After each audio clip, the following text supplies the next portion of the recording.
भजन बिन जीवन पशु के समान, भजन बिन जीवन पशु के समान। जहि मुख राम नाम नहीं निकरे, जहि मुख राम नाम नहीं निकरे, वह देखो वह मुख देखो बिल के समान, वह मुख देखो बिल के समान। भजन बिन जीवन पशु के समान, भजन बिन जीवन। भोग लड़े खाय पशु सोए, भोगे लड़े खाय पशु सोए, यह चारी माँ मनुआ भुलान, यह चारी माँ मनुआ भुलान। भजन बिन जीवन पशु के समान, भजन बिन जीवन पशु के समान। यही मानुष से पशु भला है, यही मानुष से पशु भला है, जेहि के चमड़ा आवे काम, जेहि के चमड़ा आवे काम। भजन बिन जीवन पशु के समान। कहीं कबीर साधु गुरु सेवा, कहीं कबीर साधु गुरु सेवा, सत्संगति से लगी है ठिकान। कहीं कबीर साधु गुरु सेवा, सत्संगति से लगी है ठिकान। भजन बिन जीवन पशु के समान। बढ़िया चेतावनी कहा है कबीर साहब जी ने कि भजन के बिना यह जीवन, मानव जीवन पशु के समान ही है। पशु भी खाते हैं, पीते हैं, भोग विलास करते हैं, सोते हैं, और केवल खाना पीना भोग विलास करना, ऐसो आराम करना ही मनुष्य कर रहा है, तो पशु से कहाँ अच्छा हुआ। वो भी लड़ाई झगड़ा अपने में कर लेते हैं, मनुष्य भी लड़ाई झगड़ा करते हैं। इसलिए इन्होंने कहा कि भजन बिन जीवन पशु के समान। भजन के बिना यह मनुष्य जीवन पशु के समान। जेहि मुख राम नाम ना निकरे, वह मुख देखो बिल के समान। जिस इस मुख से, जिस इस जिह्वा से राम व सद्गुरु का नाम नहीं उच्चारण होता, तो यह मुख तो एक बिल के समान है, जिससे कि चूहा बिल में घुस जाता है, रहता है। वैसे ही बस अन्न को घुसा दो इस बिल में, है ना, ऐसा ही समान है।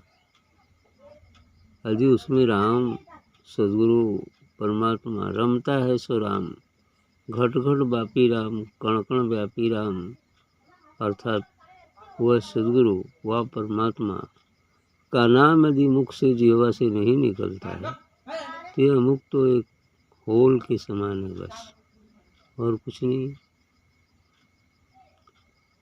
इसलिए कबीर साहब ने कहा कि भजन बिन जीवन पशु के समान। भोगे लड़े खाए पशु सोए।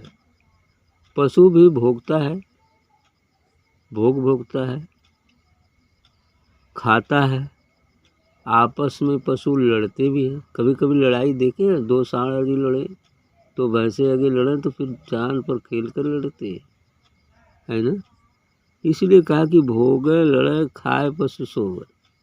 पशु भी खा लेते हैं, पशु भी सो जाते हैं, और आदमी भी पेट पूजा करे भोग भोगे, कम या बेशी सभी भोगते हैं। ऐसो आराम करे, भोगे, लड़े, खाए और सो जाए। यदि इतना ही काम करता है तो फिर पशु से बेटर कैसे हुआ? पशु ही तो है। जो काम पशु करता है वही काम मनुष्य करता है, तब उसमें अंतर ही कहाँ रह गया? पहले आप इंटर की पोएट्री में कहा था ना, जो वो कौन तो था ना, आर्थस गोइंग वाले, है ना? हाँ, कि यदि मनुष्य का हाथ अपने लिए या अपने लोगों के लिए परमात्मा के तरफ नहीं उड़ता है तो वह भेड़ और बकरियों से अच्छा कैसे हुआ? है ना? कहा था।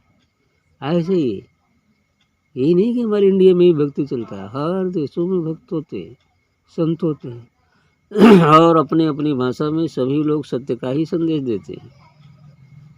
सत्य का ही संदेश सभी लोग देते हैं। अमेरिका हो, रूस हो, इंग्लैंड हो, कहीं भी हो, सभी लोग सभी संत हुए हैं और सत्य का ही संदेश देते हैं। जो वास्तविक सत्य है उसी को बताते हैं।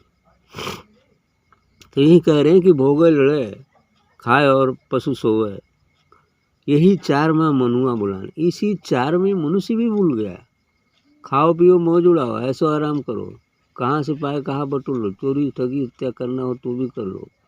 यदि यही सब करने में मनुष्य बिजी है तो फिर वो पशु से बढ़कर कैसे हो सकता है?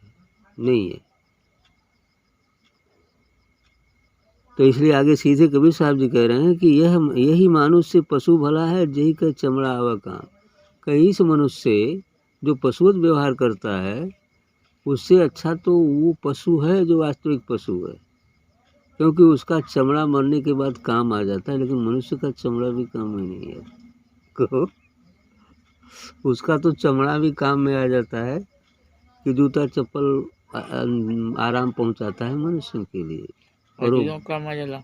हाँ, सब चीज काम में आ जाता है। काम आ जाला। हाँ, सब काम में आ जाता है ना?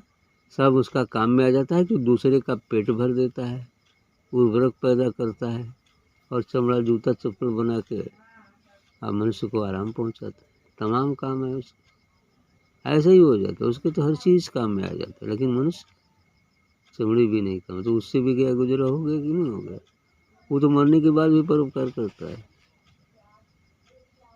इसलिए कह रहे हैं कि यह मनुष्य पशु भला है, यही के चमड़ा आवे काम, जिसका चमड़ा भी काम में आ जाता है। इसलिए कबीर साहब जी कहते हैं कि कहीं कबीर साधु गुरु सेवा, कहें कि उपाय यही है मनुष्य बनने का। मनुष्य शरीर पा जाना मनुष्य होना नहीं होता, मनुष्य बनना होता है। मनुष्य की परिभाषा बहुत बड़ी है। विवेकानंद ने कहा था कि मनुष्य पूजा ही सच्ची ईश्वर पूजा है। लेकिन किस मनुष्य की पूजा? शराबी की, चोर की, लुटेरी की, संसारी की? नहीं। जो मनुष्य की अपने आप को, इस जीव को ब्रह्म में मिलाकर तदाकार कर दिया, जो जोगी हो गया, जो अपने निज देश को, निज स्वरूप को पहचान लिया, निज देश में रहता हो, उस मनुष्य की पूजा डायरेक्ट ईश्वर की पूजा होगी भी, है ना? ये चीज़ है। इसलिए कहे हैं कि कहें कबीर साधु गुरु सेवा। इसलिए कबीर साहब जी कहते हैं कि साधु पुरुष और गुरु की सेवा तथा सत्संगत से लगी हैं ठिकाना। और सत्संगत यदि करते हैं, सत्संग यदि करते हैं, सच्चे सदगुरु के बताए मार्ग से साधना, ध्यान साधना, सत्संग करते हैं, इससे हमको अपना ठिकाना मिल जाएगा। हमारा ठिकाना ये संसार नहीं, हमारा ठिकाना तो हमारा निज देश अमर धाम है। यही बात हुआ। ठीक।